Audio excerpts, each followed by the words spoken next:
এর বিশেষ আয়োজন বেলামে নিমিত্ত ব্যাটে বলে বিশ্বকাপে powered by Yanam electronics, SSRM still এবং এডিএন ইলেকট্রনিক্স। আমি রয়েছি আপনাদের সাথে মাজহারউদ্দিন এবং আমার সাথে রয়েছেন সালসাবিল লাবণ্য, উপস্থাপিকা। কেমন আছেন? জি ভালো আছি, আপনি কেমন আছেন? খুব ভালো আছি, good to have you. First of all আমাদের তো ওয়ার্ল্ড কাপ শুরু হয়ে গেছে, বাট আজকে টুর্নামেন্টের হট ফেভারিট ইন্ডিয়া কিন্তু মাঠে নামছে আয়ারল্যান্ডের বিপক্ষে। আজ রাতেই খেলাটি শুরু হবে।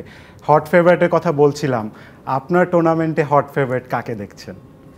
হট ফেভারিট বলতে ইন্ডিয়া, রাইট, অস্ট্রেলিয়া, ইংল্যান্ড, আয়োজক West Indies, could be South Africa. Not bad, not bad. উপস্থাপিকা বলছিলাম আপনার আরেকটা কিন্তু পরিচয় রয়েছে, you are also an architect in profession. Architect থেকে উপস্থাপিকা, এই ট্রানজিশনটা আমাদেরকে যদি একটু জানাতেন। খুব ইন্টারেস্টিং কিন্তু। আমি বুয়েটের স্টুডেন্ট ছিলাম। আমি যখন সেকেন্ড ইয়ারে পড়ি, 2-1 level 2 term 1, that is my second ইয়ারের ফার্স্ট সেমিস্টার যদি সহজভাবে বলি। তো সেই সময় আমি একটি বেসরকারি চ্যানেলে এক বেলার জন্য একটা মডেল, মানে অ্যাজ আ মডেল হিসেবে ইনভিটেশন পাই। তো সেখানে আমি অ্যাজ আ মডেল গিয়েছিলাম। তো সেখানে আমাদের যেমনটা হয় যে প্রডিউসাররা যারা থাকেন, একজন প্রডিউসার সামহাও, আমি আসলে ওনার সঙ্গে তখন কথাও বলিনি, কিন্তু উনি আমাকে দেখেই বললেন যে আমার মনে হচ্ছে তুমি খুব ভালো একজন উপস্থাপক হতে পারো। তো আমাদের এরকম একটা শো আছে, স্কুলের শো। এটা আমি 2014 সালের কথা বলছি, যে বিভিন্ন স্কুলে গিয়ে শোটি করতে হবে, যে আমি ইন্টারেস্টেড কিনা। তো আমাদের একটা সিস্টেম আছে যে আমরা কোনোভাবেই ক্লাস মিস দিতে পারবো না। যদি আমরা ক্লাস মিস করি, সেটা আমাদের ফাইনাল এক্সামে সেখানে আমাদের মার্কস কাটা যায়। তো যেহেতু একটা শুটিংয়ে গেলে ওটা ডে লং লাগবে, একটা স্কুলে গিয়ে নানান ধরনের আয়োজন থাকবে, এটা সেটা। তো আমি মনে হবে যে বলছে এভাবে, তো আমি আসলেই না করে দিয়েছিলাম যে এটা তো আসলে সম্ভব হবে না। কিন্তু মানে সামহাও আসলে আমাকে প্রেশারই করা হয়। তো আমি প্রেশারে রাজি হই, এবং যেদিন প্রথম আমার স্কুলে আমার রেকর্ডিং ছিল, সেই দিন আমার যে ক্লাসটি ছিল, আমি বারবার ওই মানে রেকর্ডিংয়ে গিয়ে বারবার মানে ক্লাসে ফোন দিচ্ছি আমার ফ্রেন্ডসদেরকে যে স্যার চলে আসছে কিনা বা কী হচ্ছে না হচ্ছে। সামহাও সেদিন আমার ক্লাসটা হয় না, মানে স্যার আসেনি। তো এরকম লাক ফেভার করে গেল। এরকম আমার যেদিনই শো থাকতো, সামহাও সেদিন দেখা গেল যে সিটি থাকলে, ক্লাস টেস্ট থাকলে, সেই ক্লাস টেস্টটাও হচ্ছে না, বা স্যার আসেনি, বা ক্লাস হয়নি, মানে কিছু একটা মানে আপনাকে নেচার চাচ্ছিল যে আপনি এই প্রফেশনটাতে কিভাবে ঢুকেন। ফিল করলাম যে ওকে, ইটস ওয়ার্কিং, ঠিক আছে, তখন জার্নি স্টার্টেড। রাইট, আমাদের কিন্তু ওয়ার্ল্ড কাপের কথা বলছিলাম, আমাদের ব্যাটে বলে বিশ্বকাপে আমাদের শোর নাম, এবং world cup already started.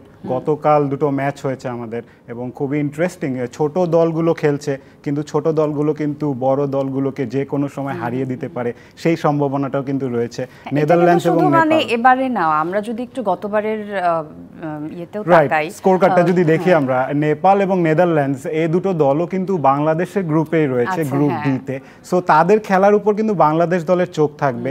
Nepal শুরুতে ব্যাট করে 106 রান করেছিল, but in reply Netherlands easily বলা চলে প্রায় 10 বল বাকি থাকতে কিন্তু তারা ম্যাচটা জিতে যায় 109 রান করে 4 উইকেট হারিয়ে।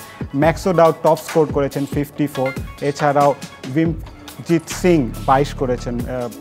ছোট দলগুলোর কথা বলছিলাম, তারা কিন্তু সারপ্রাইজ করতে পারবে বড় দলগুলোকে। এবং আমাদের বাংলাদেশের কনটেক্সট থেকে যদি দেখি, আমাদের গ্রুপে শ্রীলঙ্কা রয়েছে, সাউথ আফ্রিকা রয়েছে, পাশাপাশি নেপাল এবং নেদারল্যান্ডস রয়েছে।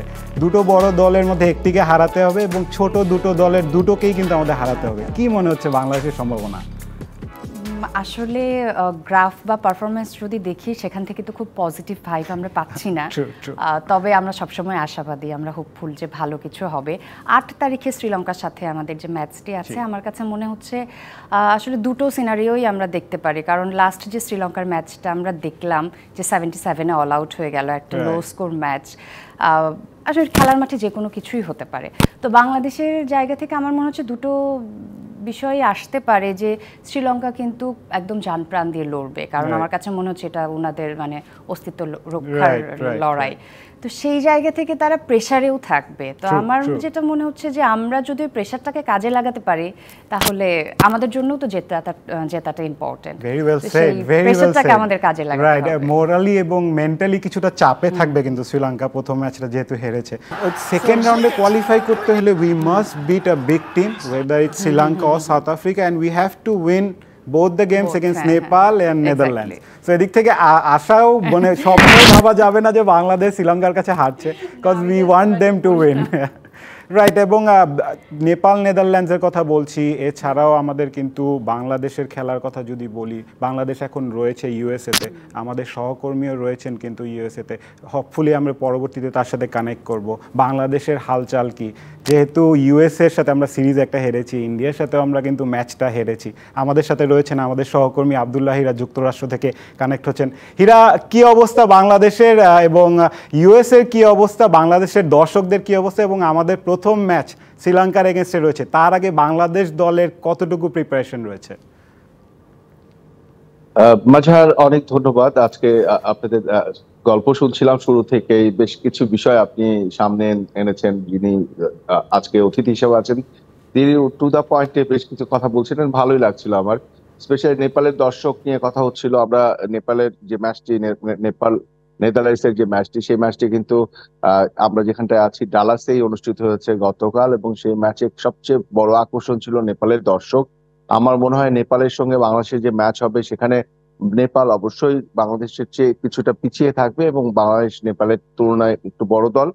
তো সেই জায়গায় দর্শক কিন্তু চ্যালেঞ্জ জানাবে বাংলাদেশের সমর্থকদের। তারা পুরো জ্যাম প্যাক দর্শক ছিল গ্যালারিতে, এবং তাদের একচেটিয়া আধিপত্য ছিল, এবং তারা দলকে যেভাবে অনুপ্রাণিত করেছে, সাপোর্ট করেছে, এটা আসলে দেখার মতো। আমাদের বাংলাদেশ যখন শুরু করেছিল এরকম ইন্টারন্যাশনাল এরিনাতে, তখন বাংলাদেশের সমর্থকরাও চেষ্টা করেছিল বাংলাদেশ দলকে সমর্থন জোগাতে, কিন্তু এখন বাংলাদেশের সমর্থকরা কিছুটা মন খারাপ করে হয়তো দলের অনেক দূরে থাকার চেষ্টা করে। যেমনটা আমরা অনুশীলনে দেখলাম, অনুশীলনটা হলো যেখানে নিয়মিত, অর্থাৎ মূল ভেন্যুতে অনুশীলনের সুযোগ ছিল, কিন্তু আবহাওয়ার কারণে তারা অনুশীলন শিফট করে অনেকটা দূরে অনুশীলন করে। একটা মুস্কান একটা একাডেমি, যেটি সেই ইনডোর একাডেমিতে অনুশীলনের সুযোগ তৈরি করে, এবং সেখানে আইসিসির বরাদ্দ মানে জায়গাতেই অনুশীলন করতে গিয়েছিল। সেখানে কিন্তু অনেক ভারতীয় সমর্থক এসেছিলেন বাংলাদেশের অনুশীলন দেখতে, এবং অনেক ইয়াং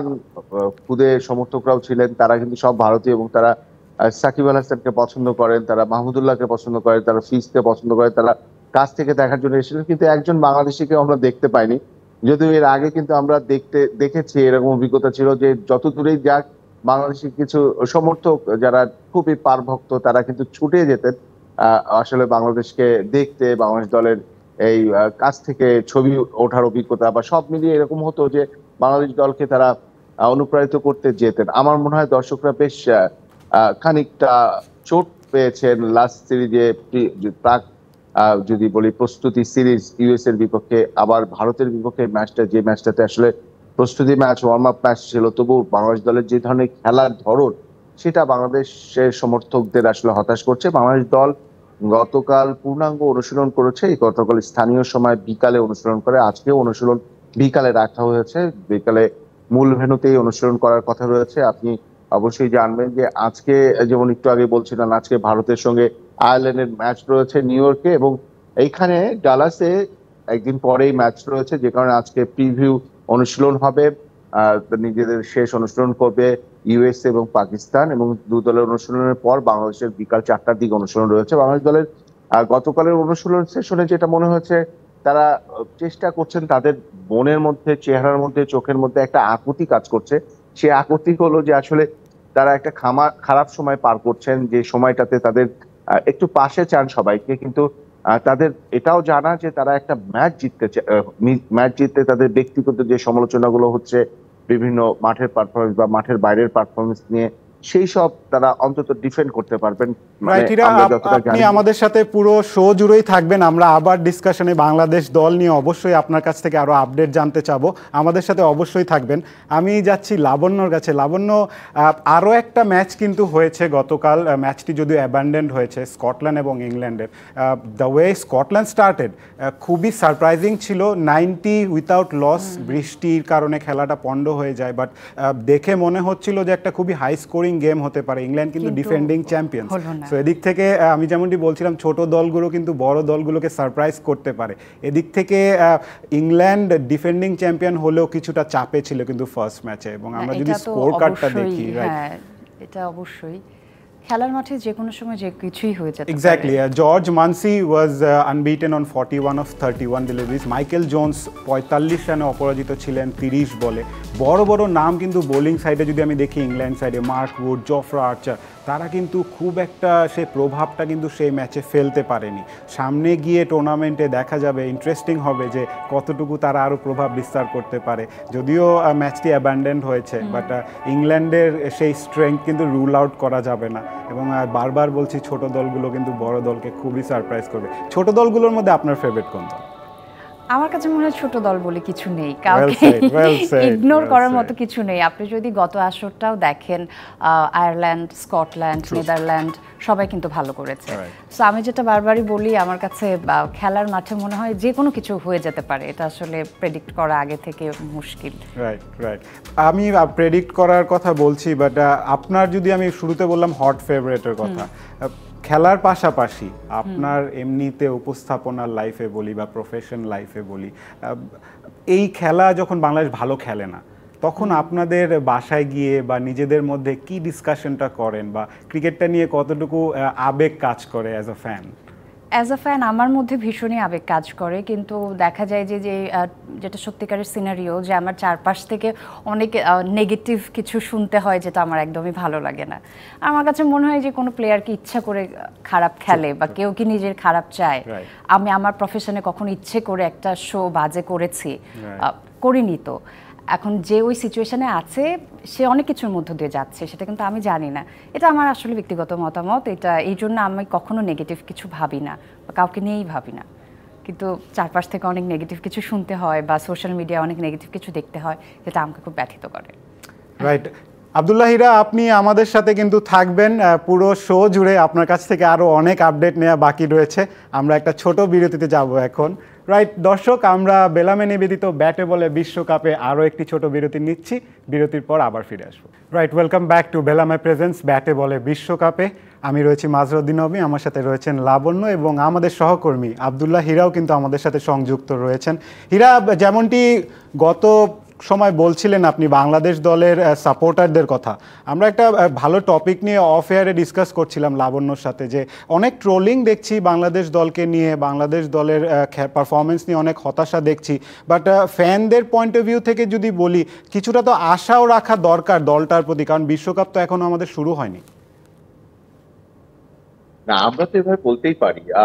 মানে আপনারা যেটা অফের আলোচনা করছেন, আমি হয়তো জানি না, শুনিনি, বাট আমাদের মানে এই ভাবনা বা এই মতামতের সঙ্গে মানে খুব বেশি এই মুহূর্তে দর্শকরা একমত নন। কারণ একসময় দর্শকরা খুব বেশি কনসিডার করতেন যে বাংলাদেশ খেলুক, বাংলাদেশ, যেটা নেপালি দর্শকরা এখন করছে এবং আরো অনেকদিন করবে। তো বাংলাদেশের সমর্থকরা একসময় সম্ভবত খুব কনসিডার করতেন যে বাংলাদেশ একটা মাইটির এগেইনস্টে খেলছে, ভালো খেলাটাই অনেক ব্যাপার। তখন বাংলাদেশ একটা জিতলে অনেক বেশি আনন্দিত হতো, অনেক বেশি উচ্ছ্বাসা প্রকাশ করতো। সেই জায়গাটা থেকেও দর্শকরা নিজেদেরকে পরিবর্তন এনেছে বাংলাদেশের পারফরমেন্সের মধ্য দিয়ে। আপনি লক্ষ্য করে দেখবেন যে 2015 সালে বাংলাদেশ কি দুর্দান্ত ওয়ার্ল্ড কাপ খেলেছে, স্পেশালি আইসিসি চ্যাম্পিয়ন্স ট্রফিতে বাংলাদেশ সেমিফাইনালে উঠেছে। এইসব অর্জনগুলো বাংলাদেশকে সম্ভাবনা জাগিয়েছে, বাংলাদেশ সমর্থকদের আশা বাড়িয়েছে, প্রত্যাশা বাড়িয়েছে। ঘরের মাঠে 2015 সালের পর থেকে কি দুর্দান্ত, মানে অনেক বড় বড় দলকে বাংলাদেশ হারিয়েছে এবং খুব ভালোভাবে হারিয়েছে। এইসবই কিন্তু বাংলাদেশ দলের কিন্তু মনে হয়েছে বাংলাদেশ দলের সমর্থকরা, ফলোয়ারদের একটা আশার সঞ্চার হয়েছে, যে কারণে বাংলাদেশ দলের ফলোয়াররা অনেক সময় ট্রল করেন, অনেক সময় কন্টেন্ট বানান যে বাংলাদেশের বিশ্বকাপ আসলেই শুনতে হয় নেক্সট বিশ্বকাপ, বাংলাদেশের কর্তারা বলে থাকেন নেক্সট বিশ্বকাপ। এই বিষয়গুলো বাংলাদেশের সমর্থকরা আসলে মানতে চান না, এবং আপনি লক্ষ্য করে দেখবেন বিশ্বকাপ আসলেই নানা বিষয়ে সামনে আসতে থাকবে ক্রিকেটারদের। আমি এই গতকালই সম্ভবত কারো ফেসবুক পেজে দেখছিলাম, তিনি লিখছেন যে একজন ক্রিকেটার দেশ থেকে অর্থ পাচার করেছেন, যুক্তরাষ্ট্রের সামনে এই নিয়ে খবর আসছে। এই বিষয়গুলো কিন্তু জুলাইয়ে আসতে পারতো, মেতে আসতে পারতো, কিন্তু জুনে যখন Bangladesh participate in world cup cricket, যেখানে মানে একটা বড় ইভেন্ট এতদিন পরে অংশ নিতে হয়, সেই জায়গায় কিন্তু আবার সেই ব্যক্তিগত বিষয়গুলো সামনে আসছে, এবং দলের কে কোথায় অংশ নিচ্ছেন সেই বিষয়গুলো কিন্তু চর্চা হচ্ছে। এবং এই কারণেই কিন্তু আরো বেশি সমর্থকরা বিরক্ত হচ্ছেন যে পেশায় আপনি মনোযোগী না হয়ে আপনি সামাজিক অনুষ্ঠানে বা বিভিন্ন বিষয়ে আপনি মনোযোগী হচ্ছেন, সেখানে অংশ নিচ্ছেন, হাসি তামাশা করছেন। তো এইটা কিন্তু সামনে আসতো না তখনই যখন পেশায় তারা ভালো খেলত, এবং হারা নিয়েও সম্ভবত সমর্থকরা আহ, মনে কষ্ট পায় না যতটা পায় সমর্থকরা যখন দেখে লড়াইয়ের মানসিকতা কম, বাংলাদেশ দল লড়াইয়ের আগে কেমন হেরে বসে, সেটা বাংলাদেশ দলের সমর্থকদের সম্ভবত কষ্ট দেয়। এবং এইটা টি-টোয়েন্টি ফরম্যাটে সম্ভবত বেশি আহ, তৈরি হচ্ছে, এবং ব্যাটারদের পারফরমেন্সটা আশাব্যঞ্জক হচ্ছে না। আপনি অবশ্যই ফরমার ক্রিকেট হিসেবে জানবেন যে টি-টোয়েন্টি ফরম্যাটে অনেক ম্যাচে উঠতে যাওয়ার সুযোগ থাকে ব্যাটারদের পারফরমেন্সে। এই যে নেদারল্যান্ডস এর সঙ্গে কথা বলছিলেন নেপালের ম্যাচে, নেদারল্যান্ডস কিন্তু একটা ভালো দল। আমরা হোবার্টের কথা নিশ্চয়ই মনে আছে যে 2022 টি-টোয়েন্টি ওয়ার্ল্ড কাপে নেদারল্যান্ডস কিন্তু বাংলাদেশের সঙ্গে ভালো খেলেছিল, কিন্তু বাংলাদেশ ম্যাচটা জিতেছিল। সেটা খুব ক্লোজ ম্যাচ হয়েছিল, 9 রানে সম্ভবত জিতেছিল।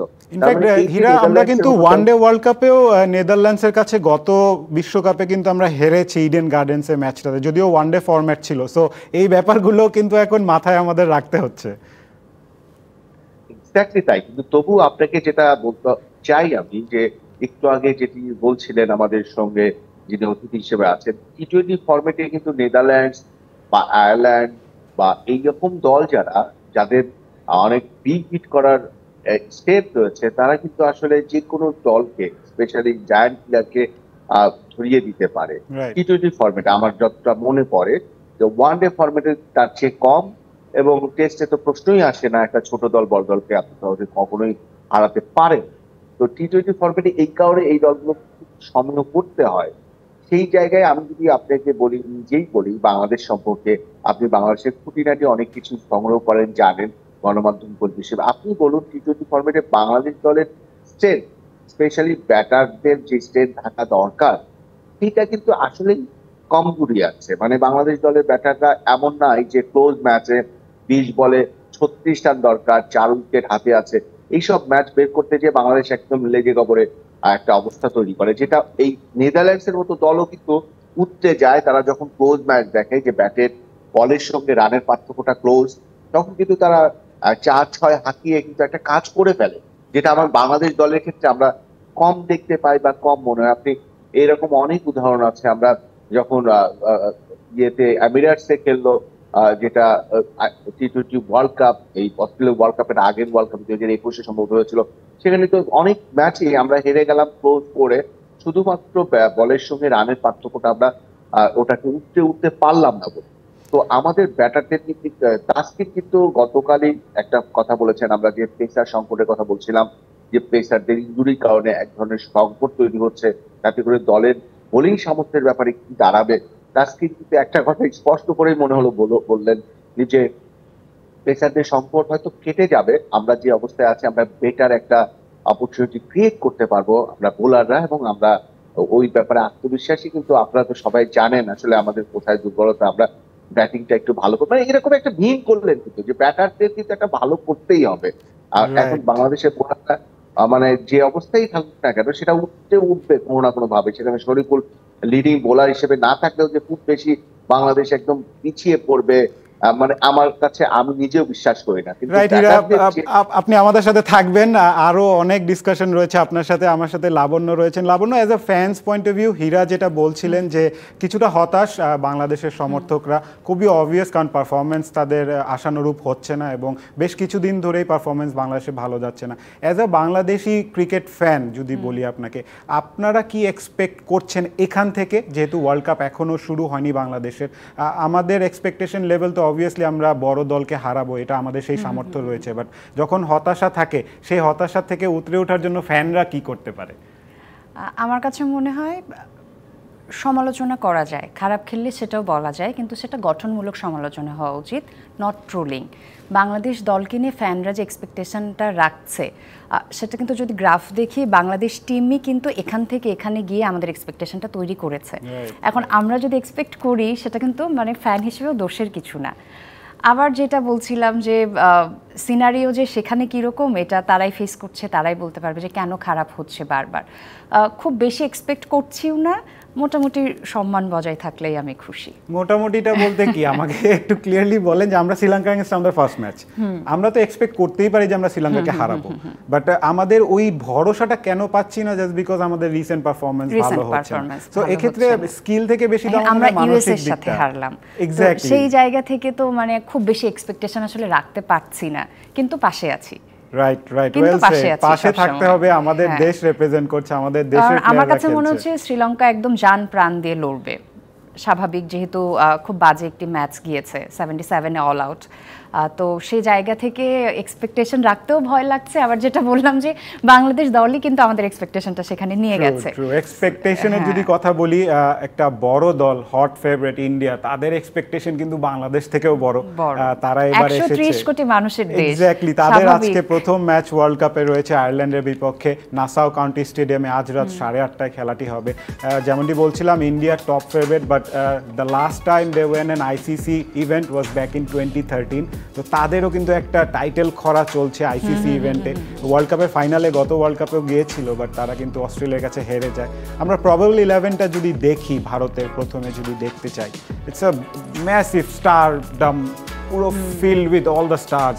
Rohit Sharma obviously lead from the front, opening করবেন, সাথে থাকবেন বিরাট কোহলি, সূর্য কুমার যাদব রয়েছেন, শিবম দুবে, ঋষভ পান্ট অনেক দিন পর কামব্যাক করছেন, অ্যাক্সিডেন্ট হয়েছিল, ইনজুরিতে ছিলেন। ঋষভ পান্টের পরে হার্দিক পান্ডিয়া, তিনিও কিন্তু আইপিএলে খুব একটা ভালো না গেলেও ইন্ডিয়ান কালার্সে কিন্তু তিনি জ্বলে ওঠেন প্রতিবার। রবীন্দ্র জাদেজা রয়েছেন। সো ব্যাটিং লাইন আপটা দেখেন, Hardik Pandya, Ravindra Jadeja also will fill as an allrounder option.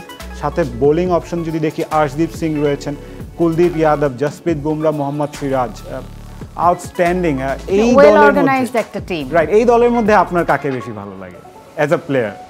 As a player Kohli, Rohit, খুবই অবভিয়াস।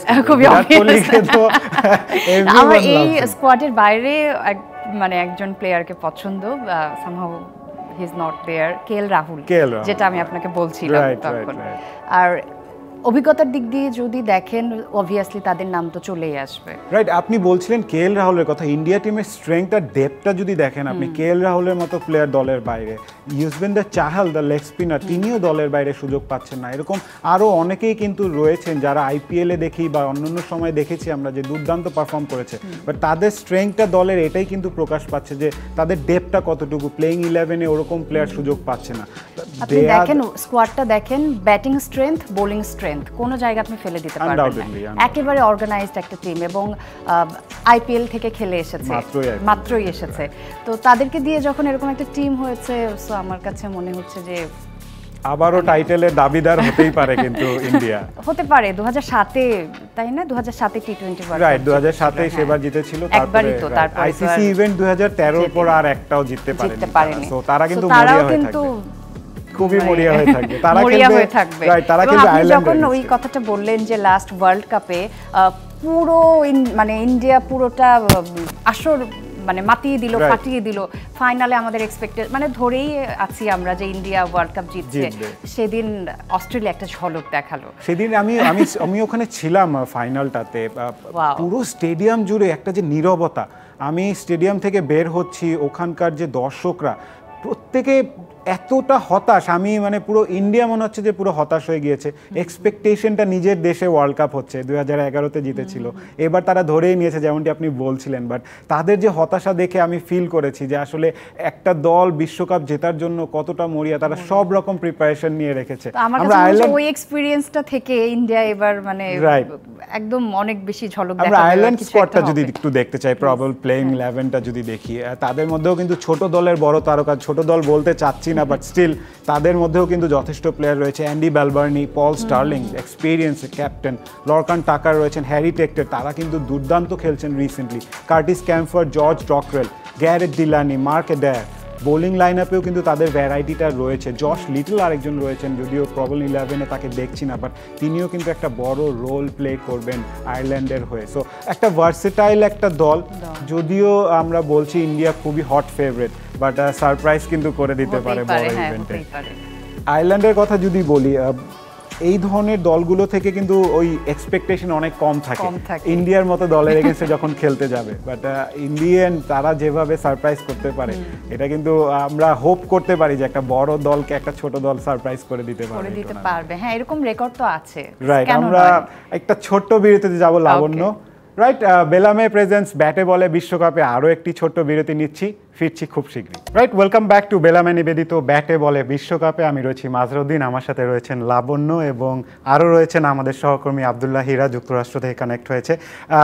আজকে আগামীকালকে একটা ম্যাচ রয়েছে, কিন্তু 3টা ম্যাচ রয়েছে in fact, Papua New Guinea, Uganda, যেমনটি বলছিলাম অ্যাসোসিয়েট নেশনের। আমার মনে হচ্ছে যে এবারের ওয়ার্ল্ড কাপটা ট্রু ওয়ার্ল্ড কাপ, কিন্তু যে গ্লোবালি এক্সপ্যান্ড করার যে ব্যাপারটা থাকে ক্রিকেটটাকে, 20টি দলের পার্টিসিপেশনে যে টুর্নামেন্টটা হচ্ছে, আমরা প্রতিবার ক্রিকেট ওয়ার্ল্ড কাপটা দেখি 10 টিম, 11 টিম, 8 টিম। সো এই দলগুলোর ইনক্লুশনটা, হীরা আপনি আমাদের সাথে রয়েছেন, এই দলগুলোর পার্টিসিপেশনটা নিয়ে কিরকম দেখছেন এবং তাদের উচ্ছ্বাসটা কিরকম?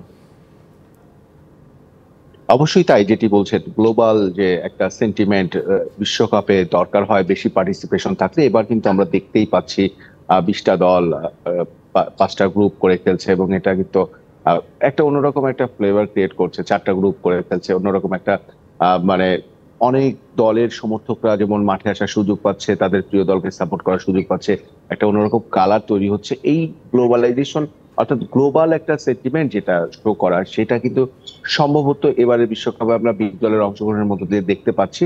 এবং উগান্ডার মতো দল যারা উঠে এসছে, সেখানে জিম্বাবুয়ে বাদ পড়েছে, মানে এটাও কিন্তু এক ধরনের মানে মজার একটা কম্পিটিশন যে কেউ মানে বাদ পড়বে, কেউ উঠবে। তবে আমার কেন যেন সংখ্যা প্রকাশ করতে ইচ্ছা করে যে বাংলাদেশ যখন এই র্যাঙ্কিং এর মারপ্যাচে কখনো যদি কোয়ালিফাই খেলতে হয়, সেখানে একটা বড় থ্রেটের মধ্যে পড়ে যাবে বাংলাদেশ। যদিও এই এখন পর্যন্ত বলা যায় যে টি-20 world cup, one day world cup এবং চ্যাম্পিয়ন্স ট্রফির ক্ষেত্রেও বাংলাদেশ তার পারফরমেন্সের মধ্যে দিয়ে উঠতে গেছে, কিন্তু কখনো যদি বাছাই পর্বে যেতে হয় তাহলে বাংলাদেশকে খুবই থ্রেটের মধ্যে পড়তে হতে পারে। সেক্ষেত্রে শুরুতে যে আমাদের অতিথি লাবণ্য বলছিলেন যে পার্টিসিপেশনের মধ্য দিয়ে যে এক ধরনের ভালো লাগা, ভালোবাসা, সমর্থকদের থাকা প্রয়োজন, ধৈর্যের প্রয়োজন, সেটা কিন্তু তখন মনে হবে যে অন্ততপক্ষে দলটা ছিল, এখন সেই দলটা কেমন যদি না থাকে কোনোদিন, মানে আমরা অবশ্যই কখনো চাই না এরকম দিন আসুক, তবে তখন কিন্তু আফসোসের সীমা থাকবে না। এখন তো হারের মধ্য দিয়ে, প্রত্যাশা না পূরণের মধ্য দিয়ে আফসোস করতে হয় বাংলাদেশের সমর্থকদের, সেটাও আমাদের মাথায় রাখা প্রয়োজন। মাঝার রাইট, হীরা ভাই, কি আমি একটা প্রশ্ন করতে পারি? মানে ঢেকি স্বর্গে গেলেও ধান মানে। আচ্ছা হীরা ভাই, আমার কাছে একটু প্র্যাকটিস নিয়ে জানতে ইচ্ছে করছে, যেহেতু আপনি ওখানে আছেন, আপনি কি অবস্থা দেখছেন, যে কি অবস্থা আমরা আসলে শ্রীলঙ্কার সাথে ম্যাচে কি করতে যাচ্ছি বা কি হতে পারে? দেখুন, শ্রীলঙ্কার বিপক্ষে বাংলাদেশ দল এই মুহূর্তে যে মানে কন্ডিশন, মানে বর্তমান অবস্থা, সেখানে আপনারা শুরুতে যেমন বলছিলেন, আমরাও এরকম প্রতিবেদন উল্লেখ করেছি, বাংলাদেশ কিছুটা এগিয়ে থাকার মতো করে বা ভালো একটা মুড নিয়ে মাঠে নামবে। কারণ শ্রীলঙ্কার বাঁচা পড়ার ম্যাচই বলতে হবে। তারা একটা ম্যাচ হেরে বসেছে সাউথ আফ্রিকার বিপক্ষে, আরেকটি ম্যাচে যদি তারা হেরে যায় তাহলে কিন্তু এই টুর্নামেন্ট থেকে অন্তত পক্ষে বলতে হবে বাদ পড়াটা অনেকাংশে তাদের নিশ্চিত হয়ে যাবে। সেই জায়গায় বাংলাদেশ এই যে সুযোগ, সেই সুযোগে বাংলাদেশ যদি তাদের নিয়মিত পারফরমেন্সটা করতে পারে তাহলে কিন্তু বাংলাদেশের খুবই চান্স আছে শ্রীলঙ্কাকে হারানোর। সেই জায়গায় বাংলাদেশ আরেকটা জিনিস আমি জানতে চাচ্ছিলাম, হবে। সরি হীরা, আপনাকে ইন্টারাপ্ট করছি, আপডেটে একটা দরকার ছিল জানার, শরীফুল ইসলামের ইনজুরি আপডেটটা যদি একটু জানাতেন, এবং তাসকিন আহমেদও কিন্তু অনেকদিন পর একটা ইনজুরি থেকে ব্যাক করছেন। সো আমাদের দলের কোনো ফিটনেস ইস্যু রয়েছে কিনা বা ইনজুরি আপডেটটা যদি একটু দিতেন। নিশ্চিত, যেটি শরীফুলের যে ইনজুরি, সেই ইনজুরিতে আমরা বলতেই পারি তার প্রথম ম্যাচে খেলার কোনো চান্সই নেই। তিনি পরে কোন ম্যাচ খেলবেন সেটা নিয়েও একটা শঙ্কা রয়েছে, কারণ 6টা সেলাই পড়েছে, মানে যে বোলিং হ্যান্ডে সেলাই পড়েছে। তো আমরা মানে একে শরীফুলকে যদি এমন শুনতে হয় যে শরীফুলকে পুরো ওয়ার্ল্ড কাপে মিস করতে যাচ্ছে বাংলাদেশ দল, সেটাও চমকে ওঠার মতো না। আর তাসকিনের ফিটনেস লেভেলটা, তাসকিন বারবার ট্রাই করছে তার নিজের গতিতে বল করতে। আমরা আজকে এই শরীফুল এবং তাসকিন দুটাই কিন্তু একটা আপডেট আমরা আজকে পাবো বা দেওয়া যাবে, সম্ভবত সবাই জানবে। তাসকিন সম্ভবত আমরা আশা করতে পারি ট্রাই করছে যে প্রথম ম্যাচ থেকেই তাসকিনকে অ্যাভেলেবেল দল যাতে পায়। সেই জায়গায় আজকে যখন আপডেট পাবো, আমার কাছে মনে হচ্ছে তাসকিন স্পিড এনাফ, বাট যে ক্রিকেটীয় ভাষায় যে ফিটনেস প্রয়োজন একটা মাঠে, সেটা হয়তো পাশ থেকে অনুমান করা যায় না। তবে আজকে সম্ভবত তাসকিন এবং শরীফুল দুজনের জন্যই একদম আপডেট দেওয়া হবে। যেটা বলছিলাম, যেটা শরীফুলের ক্ষেত্রে কি ধরনের মেসেজ আসছে সেটা ওরকম হলেও কিছু বলার থাকবে না এরকম। আর অনুশীলনের বিষয়ে একটু লাবণ্য যেটা জানতে চেয়েছিলেন একটু বলে রাখি। আমাদের কাছে মনে হয় যে অনুশীলনটা বাংলাদেশ কম করছে, সুযোগ পাচ্ছে কিন্তু লাইক ঐচ্ছিক অনুশীলনের মধ্যে কাটিয়ে দিচ্ছে। বলছে যে আমরা এনাফ ম্যাচ খেলেছি, নিউ ইয়র্কে বেশি সময় অকুপাইড ছিলাম, যে কারণে একটু রেস্ট নিচ্ছিলাম। তো এইসব আসলে আলটিমেটলি না করে, যেমন টি-20 ফরম্যাট তো আমরা অনেক দলকে দেখছি ব্যাটে বা নেটে দুর্দান্ত ব্যাটিং পারফরমেন্স করে ব্যাটে বলে ঝড় তুলছে সেখানে, যেটা আপনার অনুষ্ঠানের নাম। অসংখ্য ধন্যবাদ আব্দুল্লাহ হীরা, আপনাকে আজকে এখানেই থামাতে হচ্ছে আপনাকে, বাট যুক্ত হওয়ার জন্য অসংখ্য ধন্যবাদ। সামনে আপনার সাথে আবারও কথা হবে। থ্যাংক ইউ আব্দুল্লাহ হীরা ওয়াজ দেয়ার। আগামীকালকে কিন্তু লাবণ্য 3টি ম্যাচ রয়েছে এবং বলছিলাম যে উগান্ডা, পাপুয়া নিউ গিনির কথা, এছাড়াও অস্ট্রেলিয়া কিন্তু খেলবে ওমানের এগেনস্টে এবং ইউএসএ খেলবে পাকিস্তানের এগেনস্টে। পাপুয়া নিউ গিনির ম্যাচ রয়েছে সকাল 5:30টায়, উগান্ডা এবং পাপুয়া নিউ গিনি। এই দলগুলো নিয়ে আমাদের অনেক কিন্তু আগ্রহ রয়েছে। আমরা খুব বেশি দলগুলোকে ক্রিকেট খেলতে ইন্টারন্যাশনাল স্টেজে কিন্তু দেখি না। কিন্তু ওই যে আমরা ছোট দলের কথা বলছিলাম না, আপনি পাপুয়া নিউ গিনিকে দেখেন যে ওয়েস্ট ইন্ডিজের সাথে কিন্তু অসাধারণ পারফরমেন্স করেছে। 19 ওভার পর্যন্ত যে খেলেছে, ফাইটটা দেখিয়েছে, এটাই তো অনেক। রাইট। এবং অস্ট্রেলিয়া ওমানের খেলাও রয়েছে। অস্ট্রেলিয়া আরেকটা কিন্তু জায়ান্ট কিলার, ওয়ার্ল্ডে বড় যদি কন্টেন্ডার থাকে যে ওয়ার্ল্ড কাপ চ্যাম্পিয়ন হওয়ার জন্য, Australia will be right there at the top. তারা খেলবে ওমানের এগেনস্টে। ওমান কিন্তু প্রথম ম্যাচে টাই করেছিল নামিবিয়ার এগেনস্টে, সো খুবই ইন্টারেস্টিং একটা ম্যাচ হয়েছিল। এই বড় ম্যাচে অস্ট্রেলিয়ার এগেনস্টে যদিও আমি অস্ট্রেলিয়াকেই এগিয়ে রাখবো, বাট স্টিল আমি চাবো ওমান যাতে কিছুটা একটু ভালো ক্রিকেট খেলে, একটু কম্পিটিটিভনেস দেখায়। থার্ড ম্যাচ হোস্ট ইউএসএ খেলবে পাকিস্তানের এগেনস্টে। আচ্ছা, শুরুতে আপনি আমাকে বলছিলেন যে হট ফেভারিটের কথা, মানে পাকিস্তানকেও কিন্তু ফেলে দেয়া যায় না, তাই না? রাইট। এবং যুক্তরাষ্ট্র প্রথম ম্যাচে কিন্তু দুর্দান্ত খেলেছে কানাডার এগেনস্টে, 194 চেস করেছে তারা, এবং বাংলাদেশের এগেনস্টে কিন্তু যুক্তরাষ্ট্র সিরিজ জয়লাভ করেছে। আমি মনে করাতে চাই না, একটু কষ্ট লাগে, বাট যুক্তরাষ্ট্র কিন্তু খুব ভালো ক্রিকেট খেলছে। হ্যাঁ, অবভিয়াসলি। রাইট। এবং পাকিস্তানের কথা বলছিলেন, বাবর আজমের দল খুবই আনপ্রেডিক্টেবল একটা দল, এটাও বলতে হবে। ভালো খেলে, এক্সপেকটেশন থাকে, বাট সাডেনলি তাদের যে কি হয়ে যায় বলা মুশকিল। বাট এবারের ওয়ার্ল্ড কাপের থেকেও কিন্তু তাদের থেকে অনেক বেশি এক্সপেকটেশন থাকবে। রাইট। ধন্যবাদ লাবণ্য আমাদের সাথে আজকে শোতে থাকার জন্য। Thank you so much. আমার একদম অন্যরকম এক্সপিরিয়েন্স হলো। শুরুতেই যখন আমাকে লেপেলটা দেওয়া হলো, আমি টক ব্যাগ খুঁজছিলাম, টক ব্যাগটা আজকে রাইট। সবসময় এই সিটে বসার অভিজ্ঞতা থাকে, আজকে অপোজিটে রয়েছেন। রাইট। অসংখ্য ধন্যবাদ লাবণ্য আমাদের সাথে থাকার জন্য।